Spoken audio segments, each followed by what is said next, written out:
Fala, meu querido user, tudo certo com você? Eu estou aqui nesta manhã de domingo falando um pouco mais baixo porque vocês estão aqui ao lado fazendo o simulado de hoje, né? Então, mas esse simulado aqui que está do lado, matemáticas, naturezas, não é muito comigo não. Minha área é essa aí que vocês estão vendo já embaixo. Gente, a aula da segunda-feira para você, use Jabotão, use Moreno, será de linguagens preciosamente de redação. Então, se liga na aula de hoje, pré-aulazinho gravado. Ei, preste atenção, se você tem dificuldade em desenvolvimento, se você tem dificuldade em tese, se você está com dificuldade de entender essas frases do desenvolvimento, espera um pouquinho, fica até o final da aula que vão ter surpresas para você, beleza? Então, ei, preste atenção, mini use, tamo junto e vamos começar com desenvolvimento, tese e as funções de cada período. Período? Peraí, vou te explicar melhor. Nós, quando estudamos redação, geralmente, os professores chegam pra gente e falam sobre algo chamado parágrafo. Parágrafo que é gigante, né? A gente tenta estudar por parágrafo, só que fica muito complexo, porque a grande situação é qual é a função da introdução? E todo mundo responde, introduzir.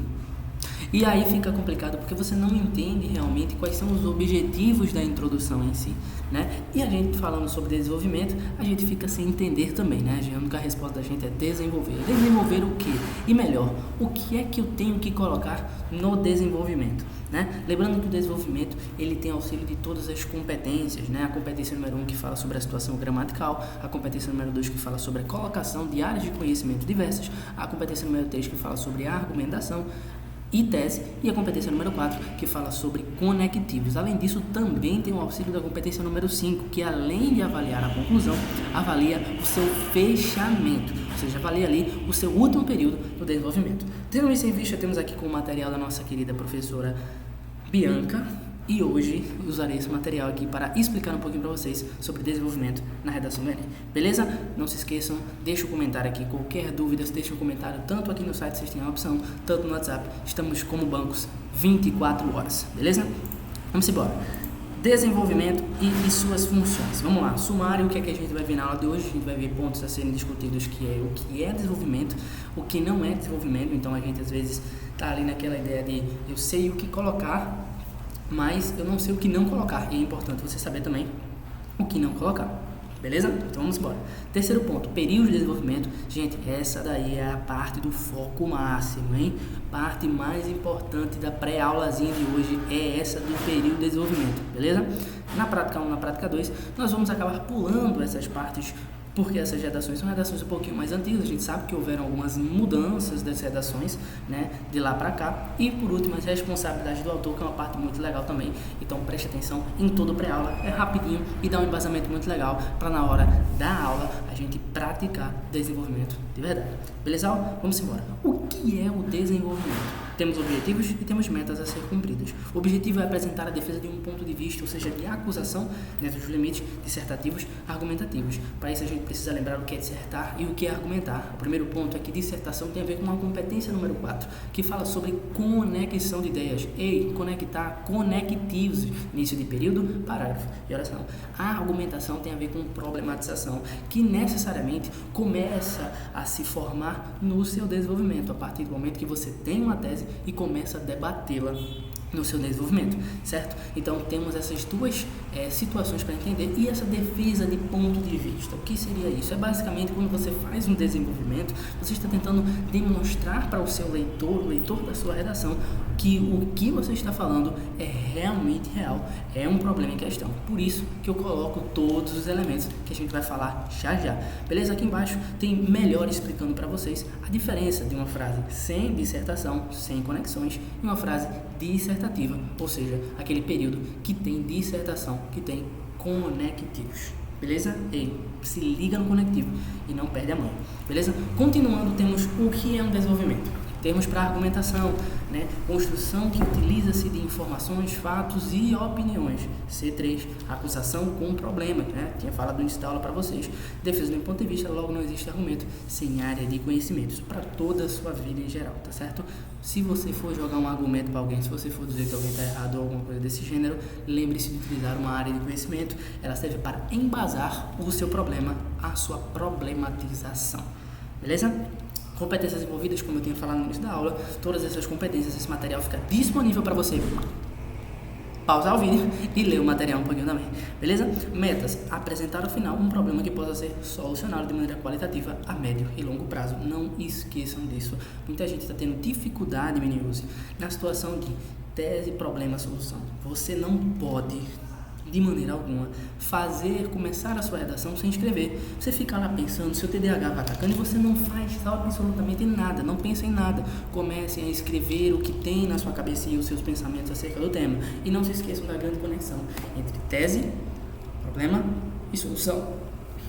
Essa solução, e obviamente esse problema ele tem que ser um problema solucionável, né?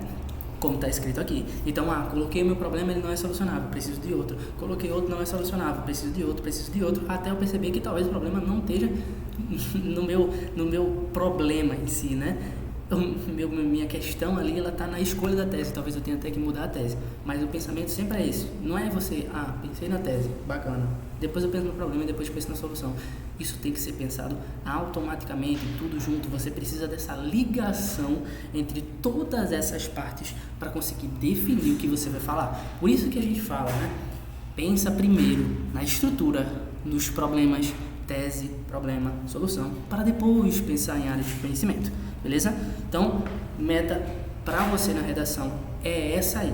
Lá na conclusão, você já vai chegar a esse ponto. Agora, o que antecede? O que vem antes da conclusão que já dá esse ar de solucionar um problema a médio e longo prazo? É o que a gente vê que a gente vê já lá nos períodos, tá? A gente vai já ver.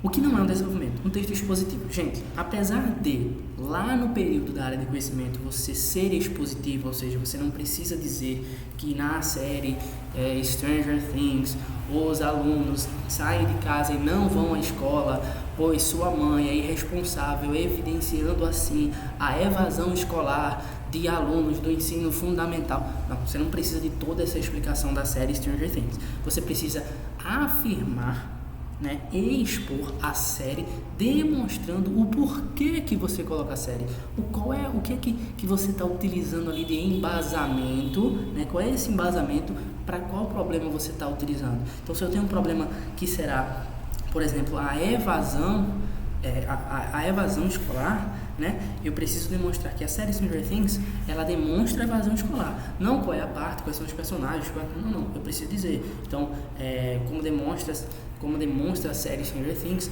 alunos de certa faixa etária costumam evadir sua escola para diversão com outros amigos, etc. Então você precisa apenas evidenciar ou responsabilizar de alguma forma quando você coloca a sua área de conhecimento. Traduzindo, você só precisa expor, você não precisa argumentar, né, como eu fiz aqui no começo. Não, porque a mãe é responsável, você não precisa argumentar, você só precisa expor, beleza? Porém, mesmo com essa parte mais expositiva no desenvolvimento, ele não é um texto expositivo, você não pode não argumentar, né? Ele deixa de ser expositivo, ele deixa de ser dissertativo para ser expositivo. Isso não pode acontecer de maneira alguma, por isso que eu coloco problemas, por isso que eu coloco fechamento, por isso que ainda tem o tópico frasal, que é o que a gente vai começar a falar já, tá? O que deve existir antes do desenvolvimento para a produção qualitativa? Gente, isso é para toda a sua vida, tá certo? Planejamento textual. Por isso que a gente está falando aqui sobre tese, problema e solução, tá? Planejar o desenvolvimento. Qual é o sinônimo que eu vou utilizar no meu tópico frasal? Qual é a área de conhecimento que eu vou utilizar? O mais importante de tudo, qual é o problema que eu colocarei que vai variar da minha tese? E por último, quem é o culpado e a área de conhecimento compatível que eu vou utilizar? Tudo isso deve ser planejado antes da produção do desenvolvimento, certo? Chegamos na melhor parte da aula. Períodos do desenvolvimento. Temos 4 períodos principais. O primeiro deles é chamado de tópico frasal. Lá, e tem várias explicações, tá? Tá aí para você ler. Eu vou tentar definir, você pega aí o seu papel, o seu lápis, sua caneta, seu marca-texto, seu corretivo, se você errar, e vai-se embora. Copie definições práticas para você entender o que é que você tem que colocar. O objetivo do tópico frasal é basicamente apresentar o tema que você vai dissertar e argumentar num desenvolvimento. Eu tenho 2 teses, 2 problemas, um para cada tese, ou seja, uma tese será discutida em um desenvolvimento, a outra tese discutida em outro desenvolvimento. E no tópico frasal eu irei colocar sinônimos da minha tese e sinônimo do meu tema. Sim, o tema tem a função temática e a palavra-chave, né? A gente já conversou sobre isso nas últimas aulas. E a palavra-chave deve ser repetida, sinônimos dela, em todos os seus parágrafos. E aí é o momento de você colocar o seu sinônimo da palavra-chave no desenvolvimento, num lugar chamado tópico frasal. Belezinha? Fechou? Então vamos seguindo. Temos o segundo ponto que é chamado de encadeamento, o lugar onde você coloca a sua área de conhecimento. Essa área de conhecimento, ela deve ser específica, tá, gente? Não fica colocando o tempo todo artigo sexto e assim vai, não. Não. Ela deve ser específica. Por quê? Porque ela serve para embasar o seu problema. Então ela tem que ter conexão direta com o quê? Seu problema, beleza? Ou conexão direta positiva, algo que fale ali, seja um problema e obviamente o seu problema também é negativo, ou uma área de conhecimento que fale totalmente o contrário, né? Uma área de conhecimento que fale sobre, por exemplo, a gente estava falando de evasão escolar, vamos criar vamos pegar uma série, um filme, um pensamento, alguma coisa assim, que fale sobre as pessoas na escola o tempo todo, não evadindo, participando diariamente das funções escolares, e a gente faz esse contraponto com o problema, mas também tem todo o sentido com a evasão escolar, né? É isso que eu falo sobre ligação da área de conhecimento e do problema, eles têm que se encaixar, certo? O próximo encadeamento é o encadeamento do seu problema, é lá onde você vai colocar ali os seus fatos, opiniões, etc. E melhor ainda, vai colocar o seu problema, e ele precisa estar bem claro, tá, gente? Não deixa aquele problema escondido ali que a gente, com o corretor, olha e não sabe qual é o problema definitivamente. Por isso que a gente costuma dizer aqui que a palavra falta é sinônimo de problema. Então eu tenho ali falta de tal coisa é sinônimo de problema. Falta de educação, falta de auxílio em casa, falta de intervenção midiática, o que for, né? De influenciadores, etc. Tudo isso dá um sinônimo de problema. E por último, eu fecho com a minha conclusão argumentativa, que é o meu fechamento. No meu fechamento eu coloco tanto o meu culpado quanto a minha área de conhecimento. Ei, não é só um não, tá? São os dois, culpado e área de conhecimento culpativa. Geralmente, áreas de conhecimento culpativas, eu costumo prestar atenção que frases filosóficas, sociológicas, até artigos, né, de Constituição, elas geralmente já têm um ar culpativo, né? O homem nasce bom, mas a sociedade o corrompe. Só com essa frase eu consigo já dizer quem é o meu culpado da história. Mas não se esqueça que mesmo com a frase já dizendo quem é o culpado, você deve colocar o nome desse culpado, daquele lindo gomifizeu que a gente já trabalhou, beleza? Um ponto interessantíssimo referente a áreas de conhecimento. Lembre-se que para você ter uma boa nota na competência número 2, você deve ter áreas de conhecimento, repertórios socioculturais, certo? Então, gente, vê só. Eu tenho 4 áreas de conhecimento, belezinha? Desculpa. 4 áreas de conhecimento. Nessas 4 áreas de conhecimento, eu não posso repetir o nicho delas. Então, vamos dizer, deixa eu dar um exemplo que eu acho que fica mais fácil. Vamos dizer que na minha primeira área de conhecimento eu coloque Constituição. Na minha segunda área de conhecimento eu coloque um livro. E quando eu for para a minha terceira área de conhecimento, já no meu desenvolvimento, eu vou lá e coloque uma série. Então, livros, séries, músicas, novelas, filmes, tudo isso faz parte de um nicho, de uma bolha de área de conhecimento chamada cultural. Tudo isso é cultural e eu não posso repetir o nicho na minha área de conhecimento para não perder. Então, além da área de conhecimento ser específica, vamos lá, né? Vamos separar melhor aqui. Primeira área de conhecimento que você coloca. Da introdução. Então, gente, só para explicar. Presta atenção. Aquela área de conhecimento da introdução é para chamar a atenção do seu corretor. Não tem nada a ver com pontuação, tá? Você não está sendo pontuado pela área de conhecimento. Por isso que eu só estou contando 4.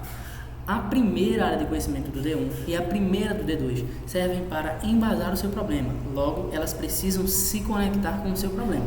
Beleza? E a área de conhecimento culpativa, ela precisa se conectar com o problema? Não, ela precisa se conectar com quem? Com o culpado. Então, se você está culpando a mídia, não se esqueça que a área de conhecimento culpativa deve falar sobre a mídia. Não vai colocar artigo 6º e sair culpando as empresas. Então, uma coisa não tem nada a ver com a outra. Se conectam as áreas de conhecimento culpativa e o seu culpado. Beleza? Só finalizando a situação de área de conhecimento para ter entendimento de todos. Além da regra, que é o que a gente vai trabalhar na aula, né? Nossa aula vai ser sobre desenvolvimento e área de conhecimento, por isso que eu estou falando bastante também sobre área de conhecimento, para você já ter um embasamento na hora da aula. Entenda definitivamente, não repetir as áreas de conhecimento. Então coloca um filme, por exemplo, uma cultural, depois vai para uma frase filosófica, depois aborda, por exemplo, uma questão de Constituição, por exemplo, e fecha, por exemplo, com uma questão de história, de ciências, não sei, depende do tema, você pode variar as opções de área de conhecimento que você tem, beleza? A gente vai acabar passando um pouquinho aqui essa situação da prática, né, de alguns alunos que a professora Bianca teve, e aqui a gente tem as responsabilidades do autor para a gente fechar com chave de ouro a nossa pré-aula. Texto acessível para qualquer pessoa, então, gente, não sai colocando, não pega o dicionário e vai ficar pesquisando sinônimos muito diferentes, muito aleatórios de tal palavra, não, porque você tem que saber ler, sua mãe tem que saber ler, uma pessoa ali talvez que não esteja o mesmo nível de escolaridade de você, ela também deve conseguir ler a sua redação. Então, sem muito rebuscamento e sim formalidade, que é o que é cobrado na competência número 1, tá? Apresentar ideias novas em relação à temática, então seja criativo, minha gente, não fique na mesmice, não. Entenda suas teses por avaliação de culpados, variações temáticas, faz jogando nessa perspectiva e escreva para tentar ser o mais criativo possível, tanto na tese quanto no problema. Obviamente, o mais importante, seja criativo na sua solução. Demonstrar domínios dos mecanismos linguísticos, ênfase no início dos períodos e parágrafos. O que é isso aqui? Sintetizando, ele está dizendo, ô menino, ei, mini-use, coloca conectivo no início de período, parágrafo e oração. Para finalizar, temos desinteressante no desenvolvimento, está errado aqui, tá? E o que não pode acontecer no desenvolvimento. O que é desinteressante no desenvolvimento? Colocar a área de conhecimento primeiro. Pô, eu tenho uma lógica, né? Tópico frasal, vou apresentar a área de conhecimento, vou embasar problema. Esse é o problema, né? Agora eu vou começar a discutir, problematizar o que eu já tinha comprovado que é verdade e na conclusão, tudo isso aqui ocupado é tal. Então, existe essa estrutura, né, argumentativa que deve ser respeitada no seu desenvolvimento. Eu acho que fica com um cara mais legal, acho que fica um cara mais bacana, certo? Use áreas de conhecimento convencionais, ou seja, não fica colocando naquele tema uma área de conhecimento que todo mundo vai botar. Provavelmente, nesse próximo Enem, um monte de gente vai sair colocando, por exemplo, Barbie, que acabou de lançar, e todo mundo vai querer colocar Barbie, vai querer pegar qualquer tema e jogar Barbie. Então, você pode, pela linha de raciocínio, de colocar Barbie, que vai ser provavelmente o que a maioria das pessoas vai colocar, ou você pode vir com uma área de conhecimento mais diferenciada, uma área de conhecimento que foge do senso comum. E como é que geralmente você consegue fazer isso? Sendo mais específico nas suas áreas de conhecimento. É por isso você, mini-use, que está do outro lado da tela, que eu, que Bianca, que o professor Eduardo falam para vocês ser mais específico. Não é porque a gente não gosta de você, que a gente tem ranço de você, a gente não quer nem olhar para sua cara. Não tem nada a ver com isso. Tem a ver com ser específico e garantir melhores áreas de conhecimento na sua redação, certo? Tanto áreas de conhecimento, gente, quanto a própria situação estrutural entre tese, problema e solução. O que não pode acontecer no desenvolvimento? Ele não pode não ter área de conhecimento, a gente já falou sobre isso. Para que eu botar de conhecimento? Para embasar que aquela situação que eu estou colocando, ela é verdadeira, ela realmente acontece na sociedade, né? Então, quando eu coloco um filme, é para dizer assim, ó, esse problema aqui sobre a evasão escolar, ele é apresentado na situação cultural da série tal. Então, ele, logicamente, é real. Apresentar apenas a área de conhecimento, afinal, esta é apenas a prova do seu argumento. Então, mesmo com a área de conhecimento, eu preciso colocar meu argumento. Então, não coloque apenas a área de conhecimento, certo? Gente, o que é uma situação de área de conhecimento, uma boa situação, é o perfeito de área de conhecimento? Dê uma mudada, tá? Nessas circunstâncias, mas falando para vocês, a área de conhecimento é o seguinte, colocou as 4, todas de nichos diferentes, você tem e claro, elas estando conectadas com o problema ou com o seu culpado, né? A gente já conversou sobre isso. Aqui atrás você tem questões de área de conhecimento perfeitas, você tem colocações perfeitas de área de conhecimento. Então, vamos falar um pouquinho, só para finalizar, sobre a questão da organização. Então, defina a temática central, entenda as causas da temática, pare quando estiver na solução e elabore a solução. Isso tudo fala sobre planejamento textual, fala sobre estrutura textual. Beleza? Mesmo tendo falado muito sobre área de conhecimento, entenda no fundo da sua alma e do seu coração que o mais importante é a estrutura antes de área de conhecimento. Tá aqui o slide da professora Bianca para vocês, alguns das redes sociais, e-mail e telefone, caso vocês tenham alguma dúvida. Use Moreno, use Jabotão. Esse foi o para aula de hoje. Esse foi o nosso desenvolvimento, tese, funções de períodos e até um pouquinho de área de conhecimento para vocês. Eu vejo vocês na segunda-feira, eu de um lado, a professora Bianca do outro. Um beijão, tchau, tchau, mini-use. Espero que vocês tenham gostado. Desenvolvimento. É isso aí pro Enem.